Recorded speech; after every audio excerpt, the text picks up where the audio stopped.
जय गणेश जी महाराज, जय माँ सरस्वती जी की, जय माँ लक्ष्मी जी की।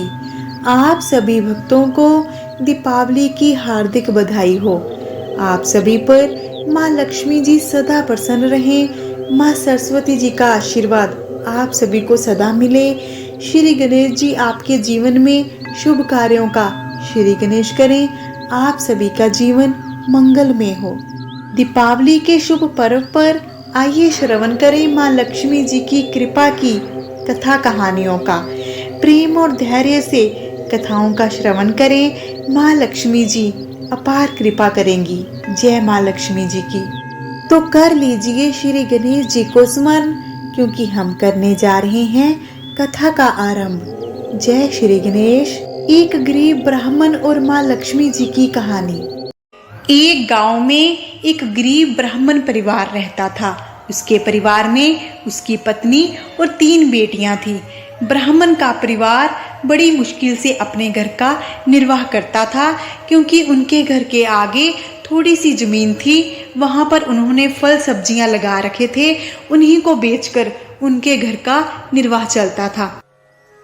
ब्राह्मण जब घर से फल सब्जियां बेचने जाता तो रास्ते में उसे एक बड़ा विशाल पीपल का पेड़ पड़ता।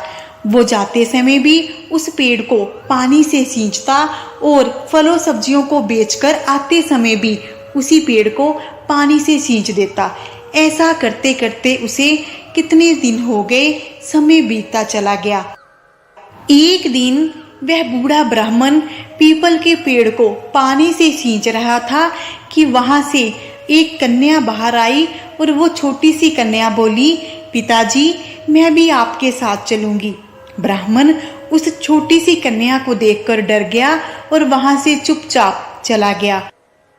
अगले दिन दोबारा जब वो पीपल के पेड़ को सींच रहा था तो वही कन्या फिर से आई और बोली, पिताजी मुझे भी अपने साथ ले जाइए, मैं भी आपके घर जाना चाहती हूँ। ब्राह्मण फिर चुपचाप वहां से चला गया। बूढ़ा ब्राह्मण डर गया, क्योंकि पीपल के पेड़ के आसपास कोई भी घर नहीं है, वो बिल्कुल सूना है। तो वहां से छोटी सी कन्या कैसे आ सकती है, वो यही सोचता रहा। अगले दिन फिर वो जो पीपल के पेड़ को सींच रहा था वही कन्या वापस निकली, पिताजी मुझे भी अपने साथ ले जाइए। तो ब्राह्मण ने बोला कि बेटा तुम कौन हो, छोटी सी कन्या यहाँ पर क्या कर रही हो। परंतु कन्या ने एक ही बात कही, पिताजी मैं आपके साथ जाने के लिए आई हूँ। ब्राह्मण ने बोला, बेटा तुम कहाँ से आई हो, मुझे बताओ। कन्या एक ही बात करती है, कहती है मैं यही रहती हूँ और मैं आपके साथ जाऊंगी। ब्राह्मण वहां से फिर से चुपचाप चले जाते हैं और घर पहुंचकर अपनी पत्नी को सारी बात बताते हैं कि मैं जिस पीपल के पेड़ को हर रोज सींचता हूँ उस पेड़ से एक छोटी सी कन्या बाहर आती है और वो मुझे हर बार एक ही बात बोलती है, पिताजी मुझे अपने साथ ले जाइए। तो उसकी पत्नी बोलती है, तो कोई बात नहीं, आप उसको अपने साथ ले आइए। जहाँ हमारी 3 बेटियां पल रही हैं वहाँ चौथी भी हम पाल लेंगे। ऐसा सुनकर ब्राह्मण जी ने कहा कि ठीक है, कल वो कन्या अगर मुझे कहेगी कि मुझे साथ ले जाओ तो मैं उसको साथ ले आऊँगा। फिर से ब्राह्मण सुबह जाता है फल सब्जियां बेचने। रास्ते में वो रुकता है, पीपल के पेड़ को पानी से सींचता है तो वो कन्या फिर से आती है और बोलती है, पिताजी मुझे अपने साथ ले जाइए। ब्राह्मण कहते हैं कि ठीक है, चलो बेटा आज मैं तुम्हें अपने घर ले चलता हूँ। वो ब्राह्मण उस छोटी सी कन्या को अपने घर ले आता है। कन्या घर पहुंच जाती है। उसकी पत्नी कन्या को देखकर बड़ी प्रसन्न होती है। छोटी सी कन्या, उसके चेहरे पर इतना तेज। उसकी 3 बहनें वो भी उन्हें देखकर बड़ा प्रसन्न होती हैं। जब ब्राह्मण की पत्नी कहती है कि मैं आप सबके लिए खाना बनाकर लेके आती हूँ, तब वो छोटी सी कन्या कहती है कि माताजी आज खाना मैं बनाऊंगी। तब वो ब्राह्मण की पत्नी उस छोटी सी कन्या से कहती है, ना बेटा ना, आप खाना नहीं बनाओगे, आपके हाथ जल जाएंगे, आप तो बहुत छोटी हो। तब वो छोटी सी कन्या कहती है कि नहीं माताजी, आज खाना मैं ही बनाऊंगी, मुझे भोजन बनाने में कोई भी दिक्कत नहीं आएगी। ऐसा कहकर वो छोटी सी कन्या रसोई घर में चली जाती है और कुछ ही समय में 36 तरह के पकवान बनाकर ले आती है। सभी लोग 36 तरह के पकवान को देखकर हैरान हो जाते हैं, क्योंकि उनके घर में ना तो इतनी सामग्री थी और ना ही इतने समय में इतने अधिक पकवान बन सकते थे। वो सभी प्यार से वो भोजन करते हैं। उन्होंने पेट भरकर खाना खाया। उन्होंने कभी एक साथ इतना खाना नहीं खाया था। खाने का स्वाद अति उत्तम था और वो ऐसा था जैसे अमृत। उनका मन और आत्मा दोनों ही तृप्त हो गए। सभी उस दिव्य कन्या को धन्यवाद करने लगे और उस बूढ़े ब्राह्मण ने प्यार से गले से लगाकर कहा, बेटी तुम तो मुझे साक्षात लक्ष्मी माँ लगती हो। तुम्हारे हाथ से खाना खाकर हम धन्य हो गए। रात हो गई और सभी सोने की तैयारी करने लगे। तभी छोटी सी कन्या बोली कि माताजी मैं छत पर सोऊंगी। तभी ब्राह्मण की पत्नी ने कहा कि ना बेटा ना, ऊपर छत पर आप अकेले नहीं सोओगे, आप हमारे साथ नीचे सो जाओ। तब वो छोटी सी कन्या बोली कि माताजी मुझे छत पर अच्छी नींद आ जाएगी, मैं छत पर बिस्तर लगाकर सो जाऊंगी। तब उसकी पत्नी ने कहा कि ठीक है बेटा, जैसे आपकी इच्छा। तब वो छोटी सी कन्या छत पर चली गई। जब सारे घर वाले सो जाते हैं तो वो छोटी सी कन्या छत से नीचे आती है। एक नज़र सारे घर को देखती है तो वो छोटा सा कच्चा सा घर एकदम आलीशान घर में बदल जाता है। रसोई घर में बड़े कीमती से बर्तन, बड़े बड़े बर्तन आ जाते हैं। तांबे, कांसे, पीतल, सोने चांदी के बर्तनों से रसोई घर भर जाता है। वहाँ पर सोने चांदी, हीरे जवाहरात के घड़े भी आ जाते हैं। इतना कर कर वो छोटी सी कन्या घर से जब बाहर जाती है तो बाहर एक बूढ़ा ब्राह्मण खाट बिछाकर लेटा हुआ होता है। वो कहता है, अरे कन्या इतनी रात को कहाँ जा रही है? तो वो छोटी सी कन्या जो माँ लक्ष्मी जी का ही रूप थी कहती है कि मैं तो बूढ़े ब्राह्मण के घर की दरिद्रता दूर करने आई थी, सो मैंने कर दी। अब मैं वापस जा रही हूँ।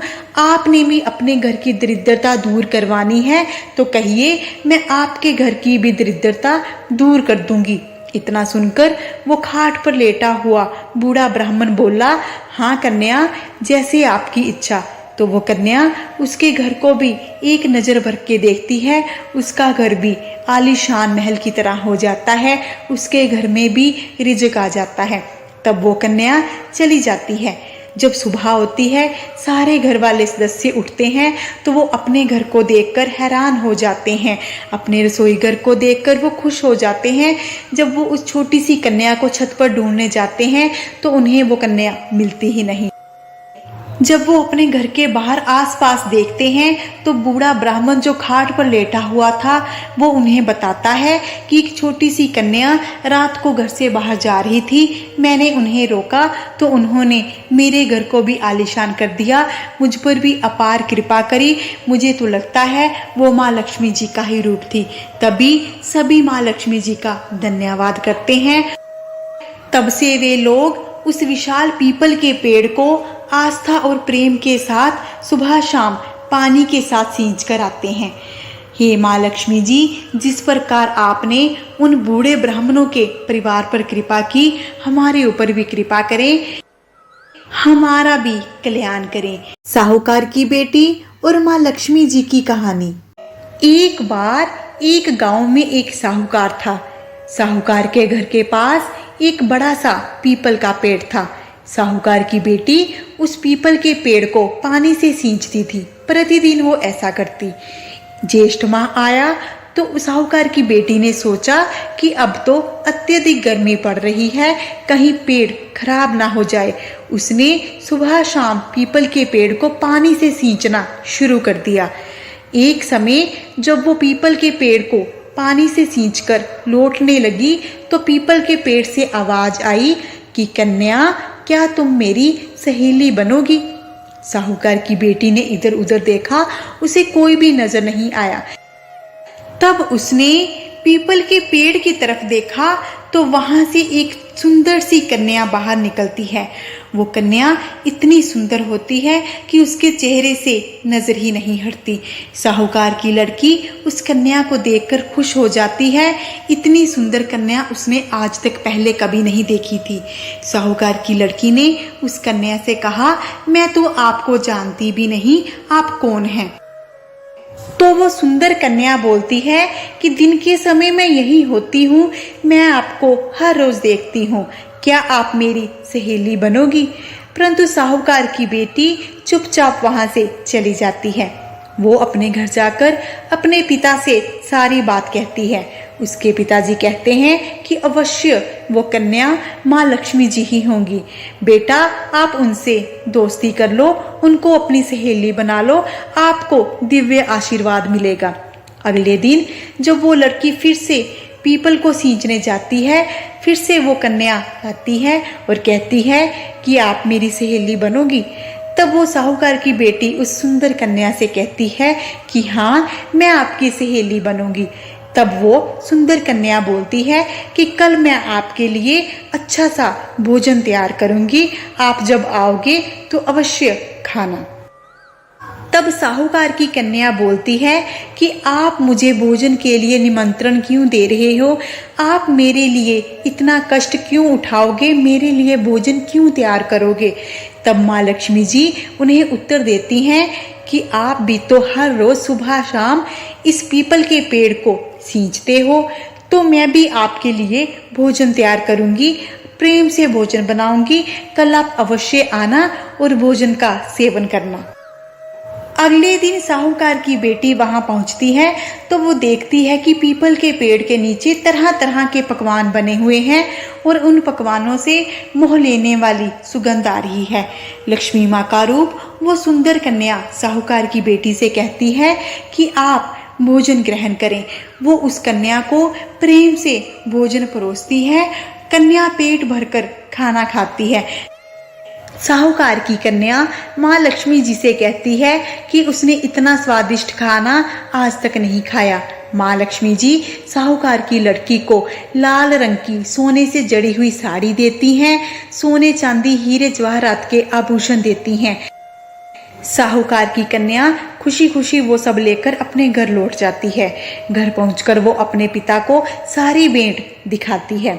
साहूकार बोलता है कि बेटा, तुम्हारे ऊपर माँ लक्ष्मी जी की अपार कृपा हुई है। कन्या अत्यधिक खुश होती है। वो सोचती है कि वो भी माँ लक्ष्मी जी को अपने घर में भोजन के लिए निमंत्रण देगी। ऐसा सोचकर अगले दिन जब वो पीपल को सींचने जाती है तो वहां पर वो माँ लक्ष्मी जी से मिलती है। वो माँ लक्ष्मी जी से कहती हैं कि आप मेरी सहेली हो, आपने मुझे निमंत्रण दिया, मैं आपके यहाँ भोजन करके गई, तृप्त होकर गई। मेरे मन की इच्छा है कि आप भी हमारे यहाँ आए, मैं भी आपकी सेवा करूं। माँ लक्ष्मी जी उनको कहती हैं कि ठीक है, मैं भी कल आपके यहाँ आऊंगी। वो कन्या खुशी खुशी घर लौट जाती है, परंतु घर पहुंचकर वो सोचती है कि उसकी सहेली ने तो उसे इतना कुछ दिया, उसकी इतनी सेवा भाव करी, मेरे पास तो इतना कुछ है ही नहीं, मैं उन्हें क्या भेंट कर सकती हूँ। वो सोचकर निराश हो जाती है। तब वो घाट पर कपड़े धोने के लिए चली जाती है। कपड़े धोते समय भी उसके मन में यही विचार चल रहा होता है कि कल वो अपनी सहेली को दावत में क्या खिलाएगी और उन्हें क्या भेंट करेगी। वो परेशान हो जाती है। तभी वहां पर एक बाज उड़ता हुआ आता है। उसने अपने पैरों में, पंजों में एक हार, नौलखा हार पकड़ा हुआ होता है। वो हार वो उस साहूकार की बेटी के ऊपर गिराकर आगे चला जाता है। साहूकार की बेटी उस हार को उठाती है और वो देखती है कि यह तो असली हार लग रहा है, न जाने किसका है। वो उस हार को लेकर बाजार चली जाती है। उस हार को वो सुनियारे को दिखाती है। सुनियारा कहता है कि ये हार तो काफ़ी महंगा है, क्या चाहिए आपको इसके बदले में। साहूकार की कन्या उससे सोने चांदी के आभूषण ले लेती है। फिर वो सोने चांदी के ही बर्तन भी खरीदती है। सुंदर सी लाल रंग की सोने से जड़ी हुई साड़ी भी ले लेती है। घर वापस आ जाती है। घर आकर वो सारी तैयारी करती है। अगले दिन सुबह जल्दी उठकर वो भोजन की तैयारी करती है। बड़े ही प्रेम के साथ भोजन तैयार करती है और फिर पीपल सींचने के लिए चली जाती है। जब वो पीपल सींचने जाती है तब वहाँ पर उन्हें माँ लक्ष्मी जी मिलती हैं। माँ लक्ष्मी जी को वो अपने साथ अपने घर ले आती हैं और सोने की चौकी पर माँ लक्ष्मी जी को बैठने के लिए कहती हैं। माँ लक्ष्मी जी कहती हैं कि मैं तो कभी नहीं बैठती, मैं खड़ी ही रहती हूँ। परंतु कन्या कहती है कि आप तो मेरी सहेली हैं, मैं आपको प्रेम भाव से निमंत्रण दे रही हूँ, कृपा करके आप इस चौकी पर विराजमान हो जाइए और मेरे हाथ से बना हुआ भोजन ग्रहण करिए। माँ लक्ष्मी जी ने उस कन्या का आग्रह मान लिया और उस चौकी पर बैठकर भोजन ग्रहण किया। माँ अति प्रसन्न हो गई। कन्या की श्रद्धा भाव देखकर माँ संतुष्ट हो गई। माँ लक्ष्मी जी जाते जाते साहूकार के घर को एक नज़र देखती हैं और साहूकार का घर आलीशान महल में बदल जाता है। कन्या और साहूकार अत्यधिक प्रसन्न हो जाते हैं। वो माँ लक्ष्मी जी का दिल से धन्यवाद करते हैं। माँ लक्ष्मी जी अंतर्ध्यान हो जाती हैं। तब से लेकर साहूकार और उसकी बेटी प्रतिदिन उस पीपल के पेड़ को सुबह शाम पानी से सींचने जाते हैं और वहां बैठकर माँ लक्ष्मी जी के नाम का जाप करते हैं। जय हो माँ लक्ष्मी जी। माँ लक्ष्मी जी हम सब पर भी कृपा करें, हमारी भी दरिद्रता दूर करें। एक ब्राह्मण जी की पौराणिक कथा। प्राचीन काल में एक बार एक गांव में एक गरीब ब्राह्मण रहते थे। वह भगवान विष्णु जी के परम भक्त थे। एक दिन उनकी भक्ति से खुश होकर भगवान विष्णु जी ने उन्हें दर्शन दिए और मनचाहा वरदान मांगने को कहा। ब्राह्मण जी ने कहा कि उनके घर में हमेशा लक्ष्मी का वास हो। इस इच्छा को जानने के बाद श्री हरि जी ने कहा, आपको लक्ष्मी तो प्राप्त हो सकती है, लेकिन उसके लिए थोड़ा सा प्रयत्न करना होगा। भगवान विष्णु जी ने कहा कि मंदिर के सामने एक स्त्री रोज आती है, यहाँ आकर उपले पाथती है। तुम बस अपने घर उन्हें आने का निमंत्रण देना। वह स्त्री ही देवी माँ लक्ष्मी है। अगर वह स्त्री तुम्हारे घर आती है तो तुम्हारा घर धन धान्य से भर जाएगा। इतना कहकर भगवान विष्णु जी अदृश्य हो गए। अगले दिन सुबह 4 बजे ब्राह्मण मंदिर के सामने बैठ गए और जब धन की देवी माँ लक्ष्मी जी उपले पाथने आई तो ब्राह्मण जी ने उन्हें अपने घर में आने का निवेदन किया। ब्राह्मण जी का निवेदन सुनकर माँ लक्ष्मी जी समझ गई कि ये सब विष्णु भगवान जी ने किया है। माता लक्ष्मी जी ने कहा कि तुम 16 दिन तक महालक्ष्मी व्रत को विधि पूर्वक करो और रात दिन चंद्रमा को अर्घ दो, तो मैं तुम्हारे घर आऊंगी। देवी के कहे अनुसार ब्राह्मण ने देवी का व्रत एवं पूजन किया और उत्तर की दिशा की ओर मुख करके लक्ष्मी जी को पुकारा। अपने वचन को पूरा करने के लिए धन की देवी प्रकट हुई और उन्होंने गरीब ब्राह्मण के हर कष्ट को दूर किया और उसके घर को सुख संपत्ति से भर दिया। हे माँ लक्ष्मी, जिस प्रकार आपने गरीब ब्राह्मण पर अपनी कृपा की, उसी प्रकार हम सब पर अपनी कृपा करें। जय माँ लक्ष्मी जी की। पौराणिक कथा के अनुसार एक बार भगवान विष्णु जी मृत्यु लोक यानी भूलोक में भ्रमण करने के लिए निकल पड़े। माता लक्ष्मी जी ने भी निवेदन किया कि वह भी उनके साथ आना चाहती हैं। भगवान विष्णु जी उनके स्वभाव से परिचित थे, इसलिए पहले ही उन्हें आगाह किया कि मैं आपको एक ही शर्त पर साथ लेकर चल सकता हूँ। माता लक्ष्मी मन ही मन बहुत खुश हुई कि चलो सशर्त ही सही, भगवान साथ लेकर जाने के लिए तो माने। माता लक्ष्मी जी ने जल्दी से बोल दिया, मुझे सारी शर्त मंजूर है। भगवान विष्णु जी ने कहा, जो मैं कहूँ, जैसा मैं कहूँ, आपको वैसा ही करना होगा। माता लक्ष्मी जी बोली, ठीक है, आप जैसा कहेंगे मैं वैसा ही करूँगी। दोनों भूलोक पर आकर विचरण करने लगे। एक जगह रुककर श्री हरि जी ने माता जी से कहा कि मैं दक्षिण दिशा की तरफ जा रहा हूँ, आपको यहीं पर मेरा इंतजार करना होगा। इतना कहकर भगवान विष्णु जी दक्षिण दिशा की ओर चले गए। अब माता को जिज्ञासा हुई कि दक्षिण दिशा में ऐसा क्या है जो भगवान मुझे वहाँ नहीं ले जाना चाहते। माता का स्वभाव तो वैसे भी चंचल ही माना जाता है। उनसे वहां पर अधिक देर तक नहीं रुका गया और वे भगवान विष्णु जी की तरफ ही बढ़ने लगी। आगे जाकर माता को सरसों का खेत दिखाई दिया। उसकी सुंदरता ने माता का मन मोह लिया। वे फूलों को तोड़कर अपना श्रृंगार करने लगी।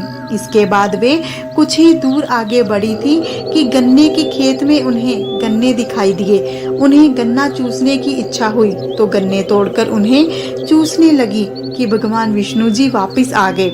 सरसों के फूलों से सजी माता लक्ष्मी को गन्ना चूसते हुए देखकर भगवान विष्णु जी को उन पर क्रोध आ गया। भगवान विष्णु जी ने माँ लक्ष्मी जी से क्रोधित होकर बोला कि आपने मेरी आज्ञा का उल्लंघन किया है।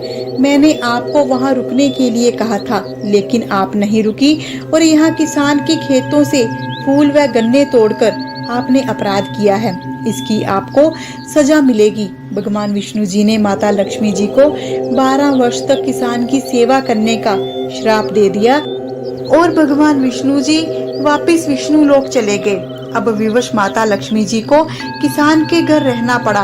एक दिन माता लक्ष्मी जी ने किसान की पत्नी को देवी लक्ष्मी जी की प्रतिमा की पूजा करने को कहा और बोला कि इससे तुम जो भी मांगोगी तुम्हें मिलेगा।